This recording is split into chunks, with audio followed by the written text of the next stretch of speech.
Welcome back to the Week 1 preview of the This Week in Fantasy podcast, brought to you by Venomous Stare. This time I have a good friend of mine joining me. His name in the league is Racist Helmet Rules, and he has been a member of this league for years and years. It's Rampy. Rampy, how's it going, playa? Howdy, how you doing, man? I'm good. I'm excited to jump into these matchups, and I'm excited for football tomorrow. It's an exciting time of the year, man. It's the best time of the year. Agreed. So let's start off with the first division, the Cursed Lands. We will begin with my matchup versus Lily, Matt Stafford in lowercase. And we can see that one person has already played. A lot of times this is how the weekly matchups are going to sort of play out, where I don't really like to do it any earlier than Thursday because people don't really set their lineup or have their picks in properly. So a lot of times I'll wait till either late Thursday night or somewhere between then and Saturday to actually do the preview, because I find that doing it on Wednesday is sort of a waste of time.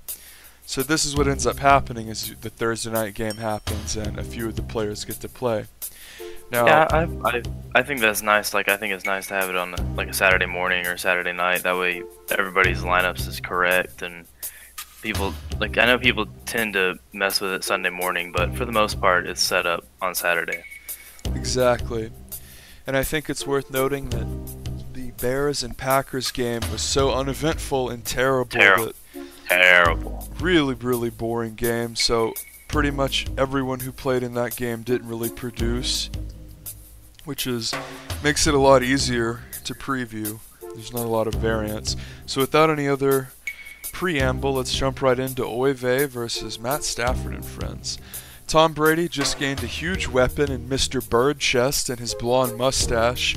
Antonio Brown, of course, pretty much rage quit the Raiders after calling his GM a cracker and trying to fight him, at which point he was held back by perennial dirty player Vontaze Burfict, which is pretty funny because, of course, in the playoffs a few years ago, Burfict laid that dirty hit on AB in the head, which gift-wrapped the Steelers an advancement to the next round after the Bengals pretty much had an advantage that they shouldn't have really been able to squander. They did. It was like one of those games that you literally could not have thrown away, and then they did it somehow. It was crazy. It's pretty funny to consider that the Raiders are such a clown show. They've targeted so many of these guys who were head cases or had baggage, and I sort of feel like the thought process was like, oh, we have Gruden, he's such a good coach, like if we just give Gruden these guys, he's going to straighten them out. And I don't know if you watch Hard Knocks, but this year's Hard Knocks was incredibly boring. The ratings consistently went down episode after episode, and the fourth and fifth one were borderline unwatchable. About half of the screen time was dedicated to Antonio Brown and his various dramas. But Jesus. The fact that he is on the Pats now, the Pats historically have been the one organization that are able to transform players like this and get them to believe in the culture.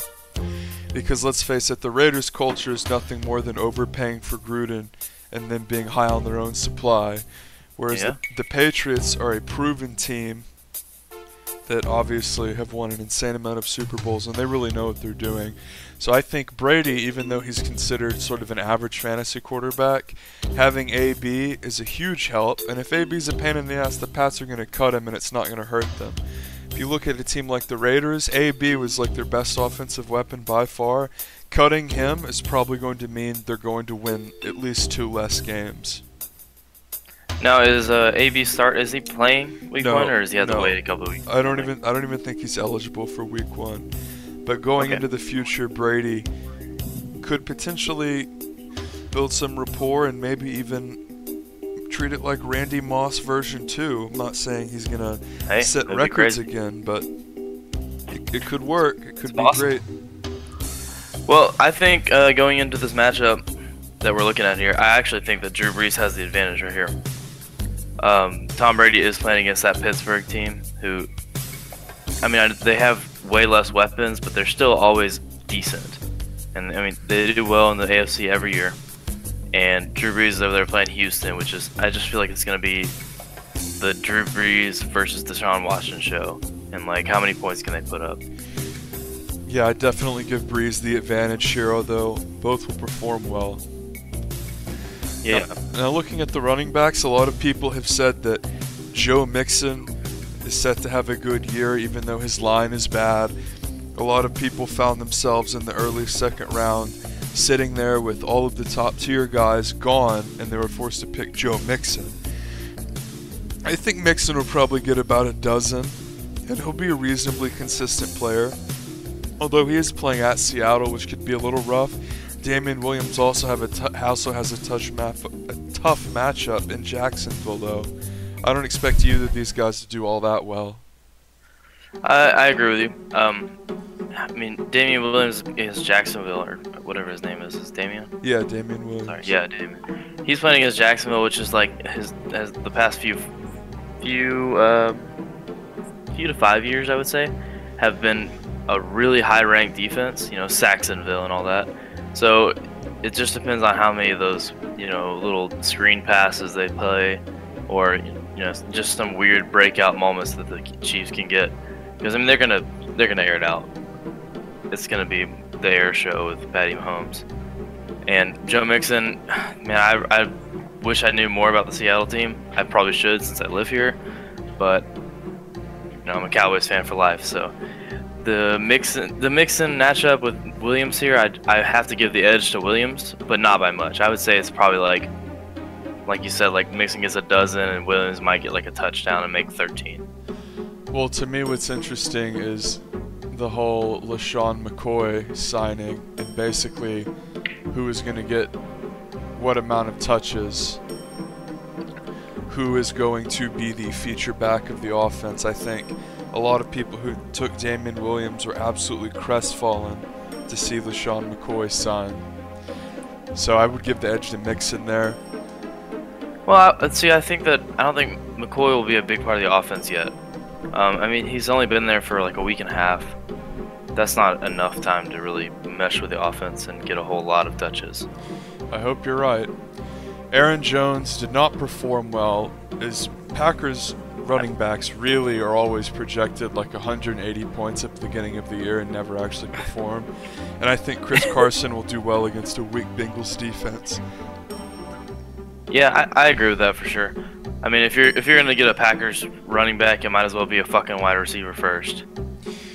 Yeah, the Packers historically don't run the ball very much or very effectively, and I think that Carson here is guaranteed to get more than 4. Now, I'm not saying he's going to get 25, but he's definitely going to do better than Aaron Jones.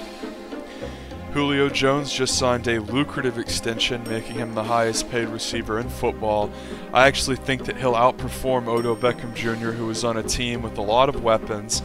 And interestingly, I think the Browns are going to be looked at by a ton of people this year.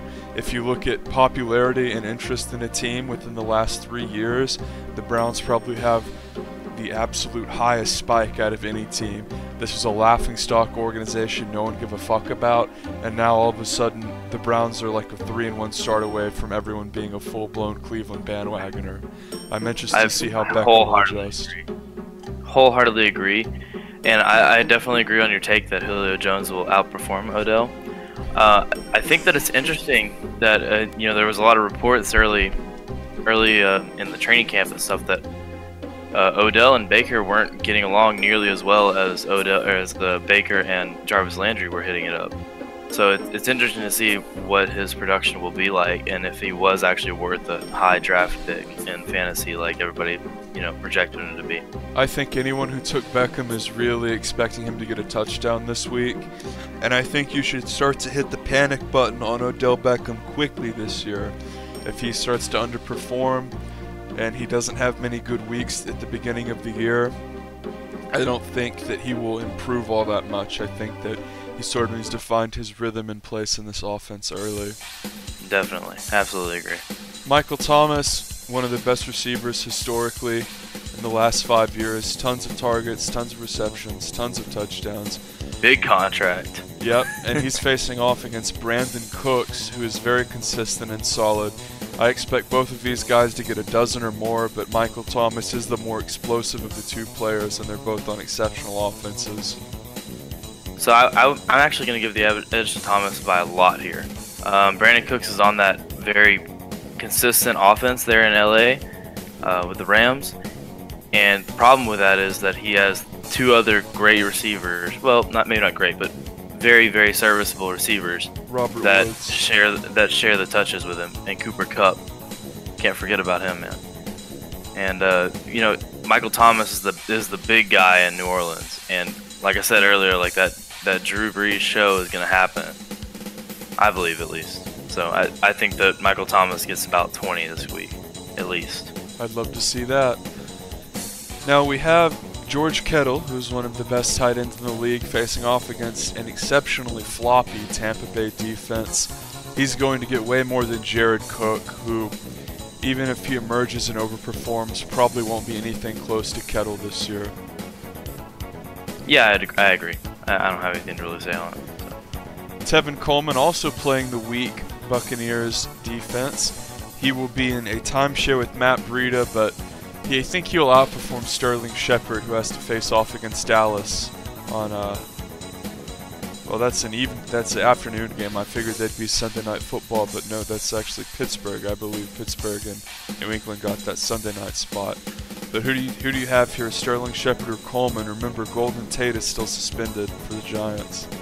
Well, in the game of the week, I'm going to say that Sterling Shepard actually has the advantage over Coleman, just because of that timeshare. And I mean, yeah, Tampa Bay's defense is floppy, but Dallas loves to just give up some yards against New York for no reason. And like, even though their defense is super solid, I honestly think they're going to be a very top 5 defense this year. Maybe not fantasy wise, but just in terms of actual league points and everything, they're going to be so solid. But they love to just let Eli Manning or whoever the heck is in charge of the Giants right now throw a little bit on them, especially if they're losing to the run with old monster Saquon back there. Sterling Shepard's going to get a few touches. He might get the end zone a couple times. They do tend to struggle against the Giants even when they're way better. Yeah, they like, for some reason, they love to just play down to the Giants. Oh, it's yeah. Weird. Well, and we have a kicker mirror matchup next, and I think Will Lutz definitely has the edge there. Will Lutz, I was trying to pick him. You took him from me. I was really upset with that one. Yeah, I gotta give him the advantage here. I do want to make a comment that your team has too many 49ers on its team.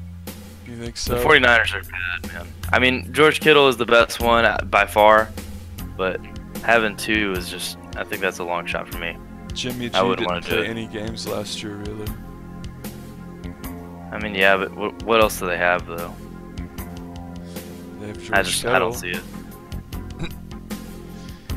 Kittle put up good numbers even with the shitty quarterback. He's no Gronk. I'm going to say that. Then we have the Bills against the Rams. The Rams are playing average Carolina. The Bills are playing the Jets. Hopefully Sam Darnold has a bunch of interceptions. And the Bills, who actually get a good amount of sacks, perform well, although I think it's about a wash. Yeah, I agree. I don't think either one of these teams is going to get over 10 points. So it's not going to matter too much. I think overall, like, you're looking at such a solid win here for you. Like, besides, shoot, I don't even see a single matchup that you really lose hard. Like, if anything, you're gonna lose by like 2 points in these matchups. But I think overall you win by like at least 10, 15 maybe. Alrighty. So let's move on to the second matchup. One Johnny Football versus old CGauch. I see CGauch's in here. CGauch, you can participate for this one matchup, you versus Weston. Weston, are you doing a TWIF right now? Right now. Okay, sorry. Weston, Billy. That'll be a good running joke, whoever the hell that is. So Zeke, of course, signed a monster contract, and he will for sure be participating in this game. And I don't think that missing training camp is going to hurt him at all. I think he will be completely fine, firing on all cylinders. The Giants' defense is soft. So that, of course, is just a huge deal for CGauch because Zeke is the cornerstone of his team. I'm actually going to go refill my water cup, and CGauch and Rampy, I want you to start previewing this matchup while I'm away. You want to go first, Aaron, or me? Yeah, I got you, buddy. So, I think if you look at this quarterback matchup, I mean, Kyler Murray's just not. He's not tested yet. Carson Wentz is. I like Kyler Murray. Actually, I think he will be pretty good later on in the season. But that Arizona team needs some more games to get really together and gelled. So advantage Carson Wentz there. You got anything on that? I agree with that. I like it. I like Wentz. I really wanted to draft Wentz myself, but I think Weston took him a few picks before me, or the round before I was going to take him. And so I took Rivers, but I just like Kyle Murray's matchup against Detroit better than Rivers against the Colts defense.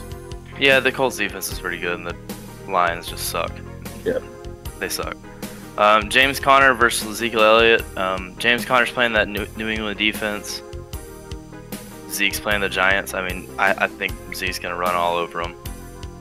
Yeah, I agree. I think I beat Weston in most of my matchups other than, I thought Devontae Adams would do better than, Tyreek Hill or DJ Moore, but he didn't really do very well. He kind of shit the bed in his game, but he was getting, triple cover. I don't know if you saw the clip, but he was, turned around and was, counting 3 defenders on him. I didn't see the clip. I watched about half of that game and had to turn it off because I was so bored. Yeah, that was a horrible Thursday night game. Yeah, if you look, I mean, you have Jacobs here. I'm sorry, Weston has Jacobs over here, and without Antonio Brown, their whole team goes down pretty hard. Honestly, they don't have the wide receiving options to make their passing game as efficient, which makes their running game less efficient as well. So, I mean, honestly, I see Sonny Michel running a little bit on Pitt and getting maybe a touchdown. Yeah, I agree. I think Sonny Michel's going to get most of those red zone touches, the goal line touches, or the short passes. That's kind of what he normally strives in, getting those short breaks. Somebody else with James White will probably make most of the pass catching plays and get them down the field. But I think Sonny Michel typically steals most of the touchdowns. But I agree with Oakland, AB gone. Andy just signed with the Patriots. I don't want anything to do with Oakland's offense. Yeah, I definitely agree with that. Are you? For sure? We got Robert Woods here and with Tyreek Hill. Robert Woods against Carolina, whereas Tyreek Hill is against Jacksonville. As much as as I think the Kansas City team is going to air it out and go ham, Tyreek Hill is still probably going to get 15 max, I think, unless he just has a crazy breakout. I think Robert Woods will probably get 12, so I still think it's an advantage you, CGauch. CGauch, are you for sure starting Kyler Murray over Phillip Rivers? Yes, I like his matchup better than Rivers' matchup. Okay. I think CGauch draws a huge bullet with Devontae Adams underperforming so badly. If you look at Weston's team, Adams is the cornerstone of it. Him and Connor are really who Weston is going to be relying on heavily. As Aaron pointed out, Woods will be consistent. Hill definitely has the higher ceiling. I think Elliott's just going to crush Connor points-wise. O.J. Howard's better than Delaney Walker and has an easy matchup. And Calvin Ridley is playing Minnesota, whereas in sort of the inverse here, CGaucher has Devote Freeman. When I look at this picture overall, I think that CGauch has the advantage, especially after Adams is locked in for 3. I agree as well. I would think that before Julio declaring that he may not play this week, is he for sure not playing, or is he may play? Julio Jones? Yes. He got an extension. He's playing for sure.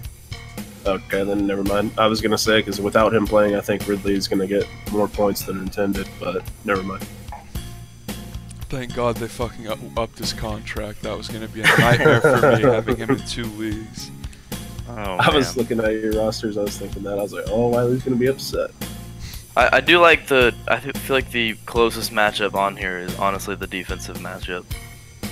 I think that both those defenses are pretty dang good, honestly, and they would have been picks that I would have liked to have, honestly. I think I'd probably give him the edge on the defense just because the Colts are going to have a new quarterback, so we don't really know how they're going to look like with Brissett. And Chargers have a really solid defense already. Yeah, I mean, I agree, but I feel like the Colts are going to be better than people are giving them out, to be honestly. Yeah. Jacoby Brissett is very serviceable. So I give CGauch the edge. What do you guys think? I think CGauch has it. Yeah. I agree with that, but I'm like kind of biased, so I don't really want to like rate myself or anything. Oh well, yeah. I mean, I think if I had looked at this without Devontae Adams being locked in for 3.6, I would have said it was probably really close, and maybe you would have edged him out just a little bit. But with Devontae Adams, I think you win by 10 at least. Yeah, I think before the game I was projected to win by like 2 or 3, but now that Adams like shit the bed, I'm definitely gonna win this unless something bad happens. Yeah, I agree. Alright, on to our next matchup. You can stay on, by the way, CGauch. Actually, I have to go. I was stopping by to see if y'all are playing Overwatch, but sorry for interrupting the TWIF. You're good. I'm glad you got to comment on your own game. Yeah, this is kind of perfect timing. It worked out that way. Yeah, I'm surprised you pulled up short and were like, oh, I don't want to give myself too much credit. Yeah, as loath as you are to give yourself credit. Yeah. Well, it's like Mr. Humble I feel like over here. every year, like I really like my team, but this year I was just like, my team's okay, and then like everybody's saying my team sucks, but like the more I look at my roster, like with Zeke back, like Sony Michel gets a shit ton of touchdowns. Freeman, if he stays healthy, is going to be a really good back. Like I really like my running backs, and typically every year, like I take like one running back, don't go running backs late, and so I always have a shit running back core. So I feel like happy with my team this year now that I like up the ante on my running backs. It's crazy to think how different this matchup looked 7 days ago. Zeke looking like he wouldn't play, Adams looking scary. Oh, now Zeke is locked in and Adams shit the bed. You're looking golden in this week 1 matchup, man. Yep, I agree. Alright, I'll talk to y'all later. Alright, later, man. Alright, Ramp, here we have Jameis Crab and Go versus Clap for Bacon. And what's interesting to me is how both of these teams are basically projected 96. It would be funny if this turns out to be a tie somehow, but we can see that Tyreek Cohen has already disappointed in that insanely bad game. I mean, when you have one game on Thursday night, for it to be that absolutely appallingly boring is just jaw-dropping. So, well, I think that's one thing about the first game of the season is like these teams have unlimited time basically to figure out like what they want to do against this team. I know they haven't like seen them, but like they can go off of the last year's film and like the little snippets of preseason action, and they literally just get to prepare for weeks to play this one game, and it makes it pretty boring, I think. well, I sort of agree in a weird way, because it's like, yeah, they have a lot of time to prepare for week 1, but in another way, dude, they don't play in the preseason. So I think a lot of the reason why the Thursday night game sucked penis is because no one fucking played in the preseason and the teams look rusty and shitty. But anyway, Patrick Yeah, that's Mahomes, definitely good. That's a good point, honestly. It's a really good point. Mahomes is way better, but has the more difficult matchup. I still give him the edge over famous Jameis, though. See, this is one of those ones, I agree with you, let me start off with that, but this is also one of those ones that I'm talking about with having too much time to prepare. Because Patty Mahomes, even though he's had 50 touchdowns last year, like Jacksonville is one of those teams that actually played them very, very closely, and like the defense on Jacksonville is strong. So it's, yeah, Patty has a higher ceiling, and I think he'll score like 20 points. But Jameis Winston could also go off against San Francisco. Derrick Henry is obviously going to get more than 5. Well, maybe not obviously, but it would be hard to get less, especially against Cleveland's defense, which I think is I don't know, man. I feel like Cleveland's defense is pretty good, dude. It's pretty strong. It's 5 fucking points. Yeah, no, I mean, definitely. Like, if you look at Tyreek Cohen, he literally didn't even get a rushing yard. That's pretty funny. Saquon Barkley and Nick Chubb. Obviously, Barkley will have a good game. I think that he's going to get at least 90 yards and a touchdown against the boys. Nick Chubb will probably do pretty well, but I definitely give the edge to Barkley. Yeah, I mean, Saquon Barkley's 1 or 2 for sure in the league. I mean, him and Zeke are up there at the top looking down. And it'll be a fun matchup to watch, him against the Dallas defense. which I think the Dallas defense this week has a good this is a good time for them to prove themselves that they're actually like the real deal, and see if they can stop Saquon and get him under 80 yards or something like that. And Nick Chubb he's gonna do okay. He's probably not gonna have like a 30-point game or a 20-point game or anything like that. So I think the advantage goes to Saquon, but Nick Chubb will probably get like 12, 15, somewhere in there. Alshon Jeffrey will be outperformed by Tyler Boyd. Boyd is set to have a huge year considering AJ Green will probably miss at least 8 games throughout the course of the year. He's disintegrating quickly, and I really give Boyd a lot of credit going into this year, and I think that he'll get 15. I definitely agree. Tyler Boyd is one of those guys I really wanted to get. I had him last year on my team, and he performed really well. He was one of those guys who you could count on to get about 10 every game, which is pretty solid as like a wide receiver you pick up. That's not like one of the top names. Alshon Jeffrey, like, you don't want him on your team. He's one of those guys like you know the name, but you don't want him on your fantasy team. Too inconsistent. Because, yeah, he'll hit with like a 30 one week and then be under 5 for 6 weeks in a row. It's just not worth doing. I think Juju will have a great week. Juju's a monster, man. He's good. The only thing I see about Juju is that it's possible that without AB on their team, he might get double covered and not quite live up to the standard that AB set as a wide receiver 1 at Pittsburgh. Keenan Allen, he's consistent. I think he'll get 12, but Juju is the only guy right now. He doesn't have to deal with Antonio Brown, and he doesn't have to deal with Bell stealing a lot of catches out of the backfield. Connor will still get catches, but it's not really going to be the same. I definitely edge Juju. Zach Ertz is one of the best tight ends in the league. Evan Ingram is pretty boomer bust. He has pan hands. I wish CGauch was here to say pan hands. Ding! But Zach Ertz, yeah, against Washington, I think he's good for a dozen. Will Fuller and Cooper Kupp, what do you think about that one? It'll be interesting to see if Will Fuller's fully back from the knee injury. Same goes for Kupp. Oh yeah, they both blew their knee out last year. That's right. You're right. So yeah, I guess this is one that'll be really interesting to watch. I think that Will Fuller has a better matchup, I would say, against that New Orleans defense, because they are allowing a lot of passing historically, but he has to share catches with DeAndre Hopkins, which can boom or bust him, whereas Cooper Kupp is typically consistent around 10 points with the rest of the boys over there in LA. Yeah, I give the edge to Cooper Kupp as well.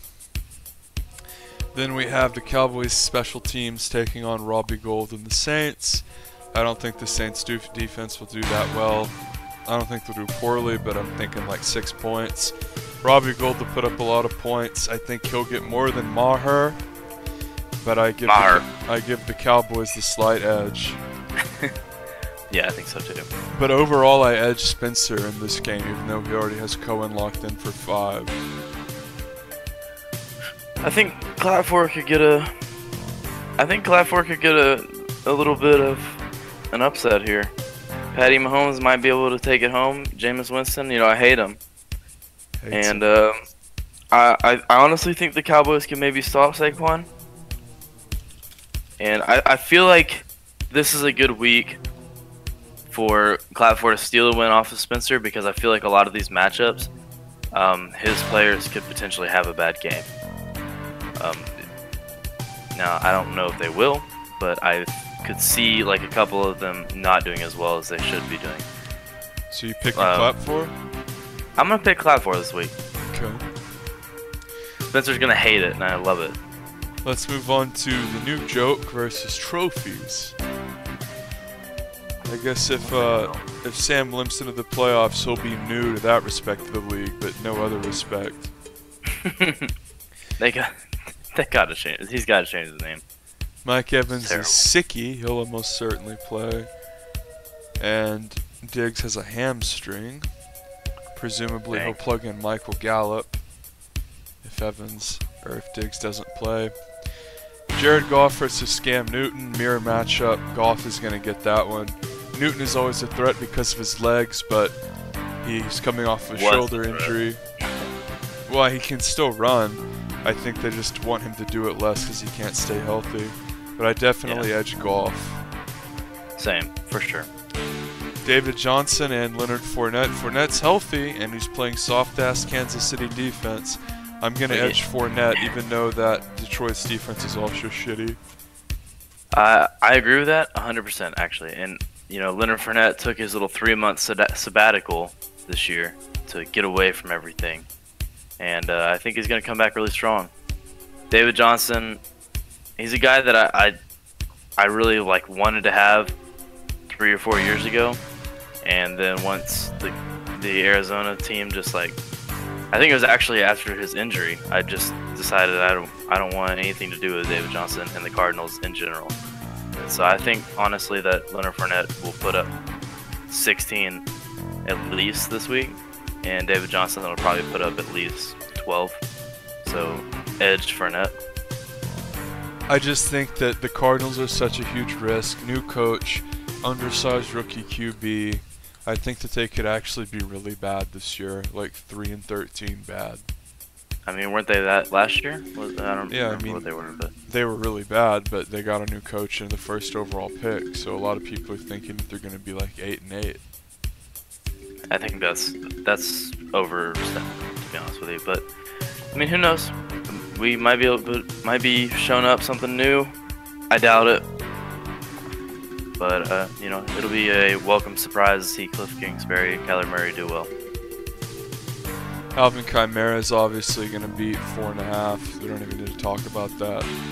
Yeah. Adam Thielen. The Chicago backs is just a mess right now. I give Thielen the edge over a sicky Evans. Thielen started out really well last year, but tailed off a bit. You have any qualms with that? Nope, definitely agree. Godwin will outperform Diggs or Michael Gallup. Diggs has a hammy injury. Godwin's playing a soft as fuck defense. And Michael Gallup could actually have a decent game. I think that Gallup might actually be better than Diggs to some extent if Diggs' injury is significant.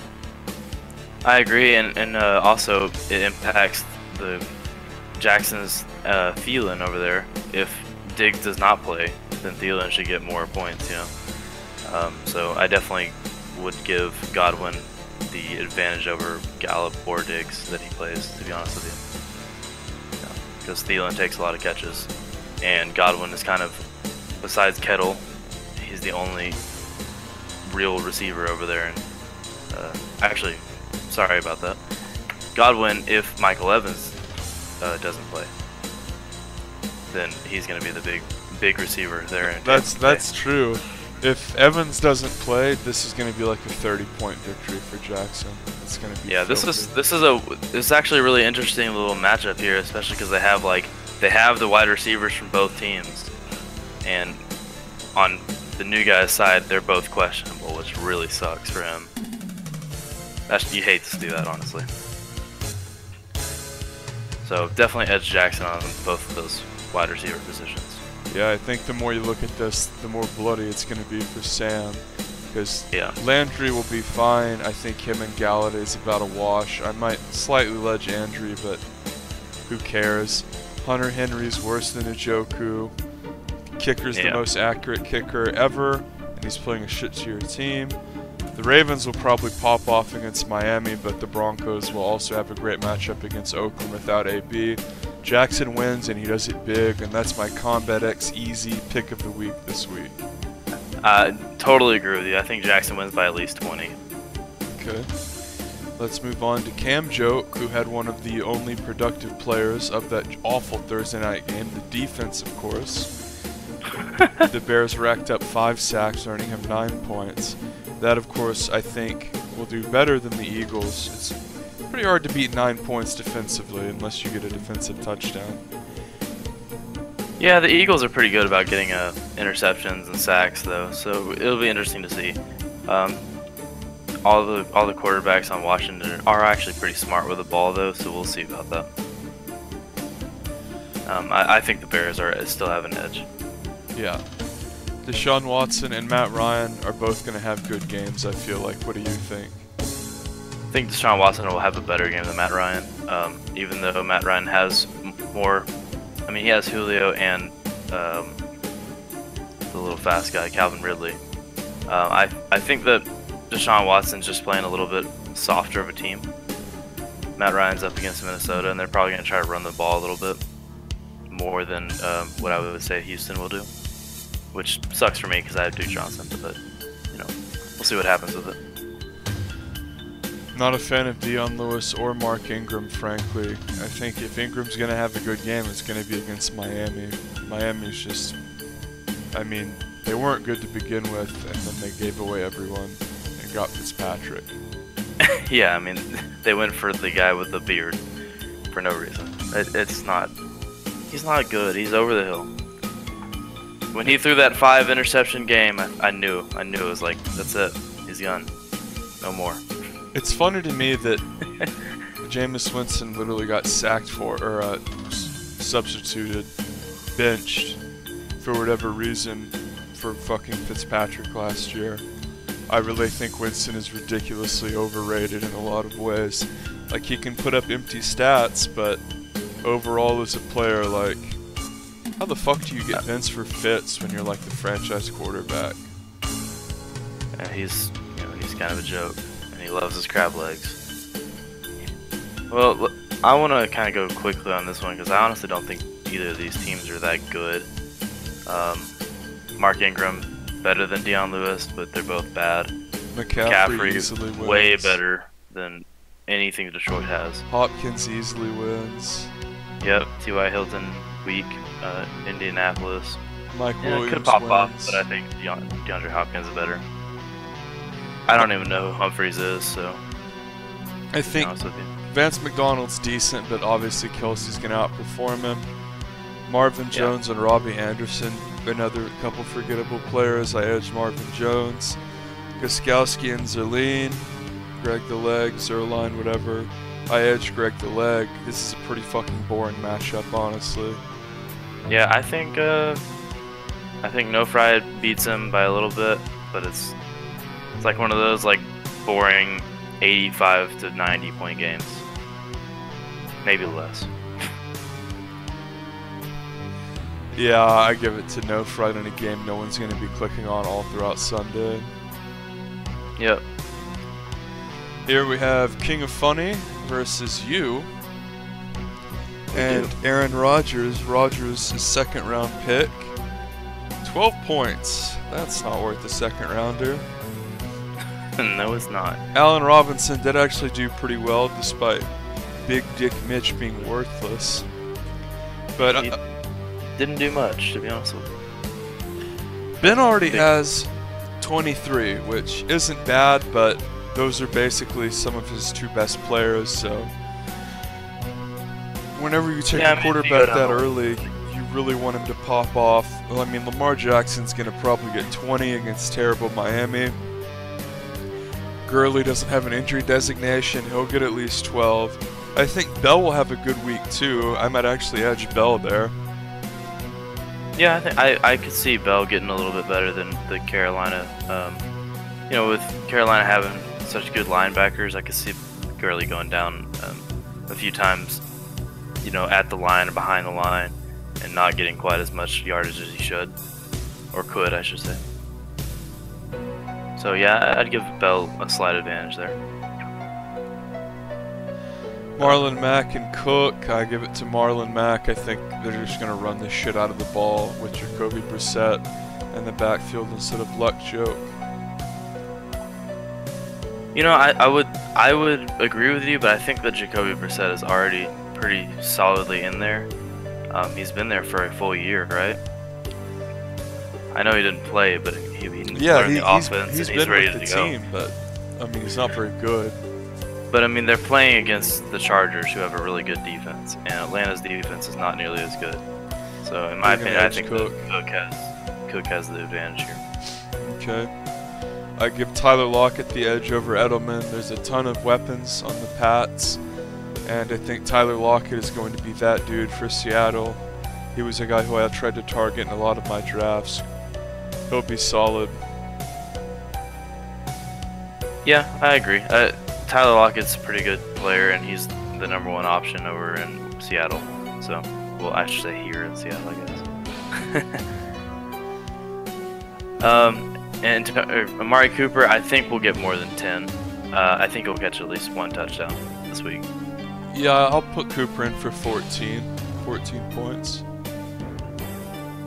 I mean, he's playing the soft Giants defense. I mean, they might just run the ball the whole game. Who knows? But Zeke may want to like come out with a statement and run for 200 yards or something. Who knows? But I think Amari will get more than 10. Eric Ebron and Tyler Hooper, and Austin Hooper, I'm sorry. I think that Austin Hooper has the advantage here, just because he has Matt Ryan thrown to him, and Ebron has old Jacoby Brissett. You got a take on that? Yeah, I agree with you. I think that Ebron had some touchdown potential before Luck left, but now I don't really feel him. I think that Duke Johnson and Phillip Lindsay are both two sort of question mark running backs that a lot of people are looking to. Phillip Lindsay had a lot of average yards per touch last year. Duke Johnson is in a new situation. And I really think that it'll be interesting to see who gets the majority of the touches in the Houston backfield, or just how much Duke Johnson gets featured in the pass game. But I would actually edge Phillip Lindsay because I think Oakland's going to get the absolute shit beaten out of them. I agree with that. I think Duke Johnson will be better as the season goes on, learning the offense and solidifying his role as the #1, or he'll get worse, and losing the job or something like that. But I have the Austin Eckler backup there, so hopefully I don't get double shafted here with both of them losing starting roles or something. But I think that I have a pretty good situation going on with the flex role. I think I have the way better kicker, and he has the Jaguars going against Kansas City, so I'm gonna have to give the Browns the advantage for that. I agree. So I think I'm going to have to give you the edge, especially with Rodgers underperforming so badly. Yeah, I think so. It'll be interesting to see how well Lamar Jackson does. But other than that, I think I have the edge in most roles here. I think Ben's bench is going to be tested pretty badly. AJ Green will be hurt for weeks. Kareem Hunt is suspended for 10 weeks. Like, he's going to have a hard time keeping enough depth on that bench with an already pretty weak roster. Yeah, and this is one of the things about fantasy that's really hard. Do you keep AJ Green on your bench? Like, when would you pick him up if you didn't keep him? And like Kareem Hunt, like obviously you want him because like at some point he might be really good again because he's a top back, But he's suspended for 10 weeks. Like, when do you pick him up? Yep. It's an interesting way to look at fantasy football. And it's just one of the many things that makes fantasy football super enjoyable and interesting. So, out of all these games, which one are you looking forward to the most? I think that the game with Weston and CGauch is my favorite matchup here. Yeah, it's a real important one too. In the context of the division, that's the biggest division in terms of like most competition, and it's always good to see CGauch lose, but it's also always good to see Weston lose. So I don't know. Can't even root for one of them. Alright, with that, make sure you like the video and sub for more so you don't miss future episodes.